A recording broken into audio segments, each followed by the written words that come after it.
Is suffering always a punishment for sin? It's common for sin to always be blamed for why people suffer today. That is, if someone is suffering, others may claim that it's because they have some sin in his or her life that God is punishing him or her for. However, while suffering only entered this world because of sin, and is ultimately to blame for suffering, there would be no suffering without sin in the world. That is true. But it is not true that everyone who suffers has unforgiven sin in his or her life.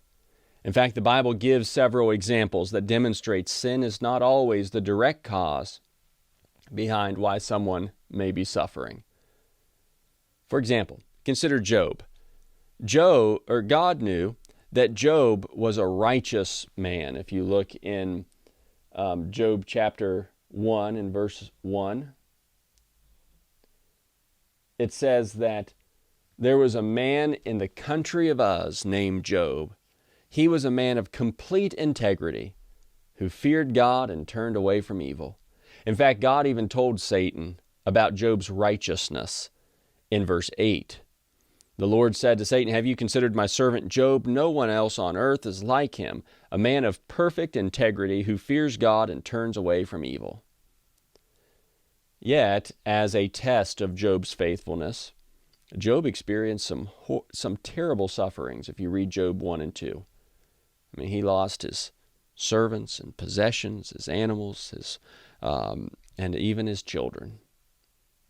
And then his health and the support of his wife. Right? All of these things come upon Job through these two chapters. But yet this is a righteous man. Even Job's three friends saw that Job's suffering was very intense. In Job 2, verse 13, "Then they sat on the ground with him 7 days and nights, but no one spoke a word to him because they saw that his suffering was very intense." Seeing Job's suffering, his great suffering, these friends began to accuse him that he must be guilty of sin, that sin must have been the cause of Job's suffering, that surely God, that he would not be punished in these ways, he would not experience these things if he had been righteous.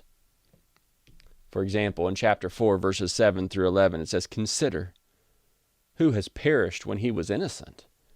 Where have the honest been destroyed? In my experience, those who plow injustice and those who sow trouble reap the same. They perish at a single blast from God and come to an end by the breath of his nostrils. The lion may roar and the fierce lion growl, but the teeth of young lions are broken. The strong lion dies if it catches no prey, and the cubs of the lioness are scattered." Showing you must have sinned, Job.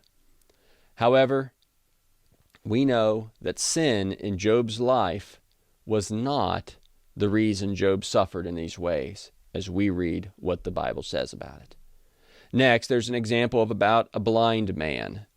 In John chapter 9, Jesus' disciples asked him about a blind man they saw as they were passing by. Specifically, they asked whether it was he or his parents who had sinned so as to cause his blindness. Verse 2, his disciples asked him, "Rabbi, who sinned, this man or his parents, that he was born blind?"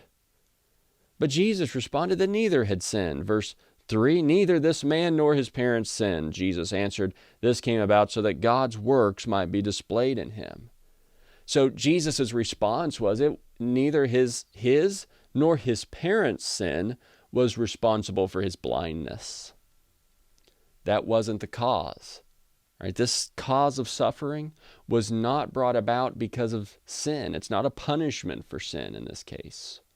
Rather, Jesus said this happened so that God's works might be displayed in him. And Jesus proceeded to heal the blind man to give him sight. So his blindness was not a punishment for sin.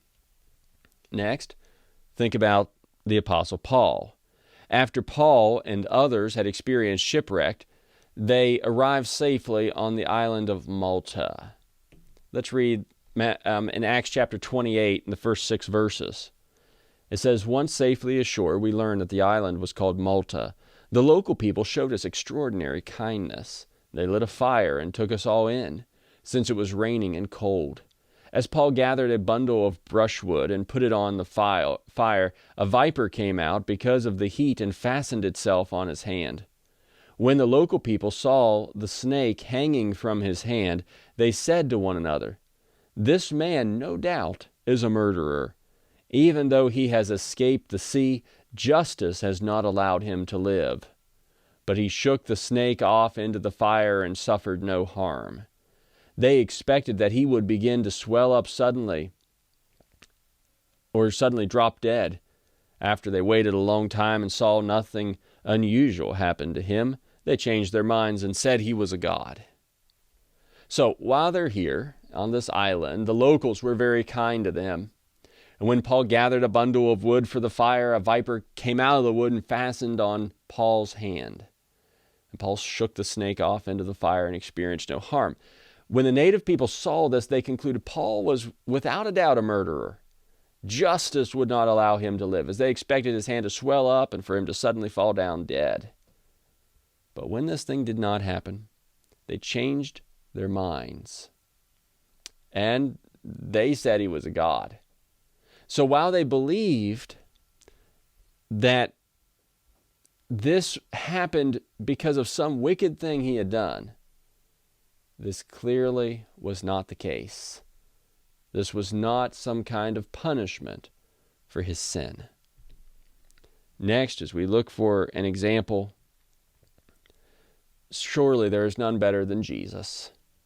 Even though the others we discussed did not suffer directly because of unforgiven sin in their lives, they at least had all sinned at some point. Romans 3, verse 23.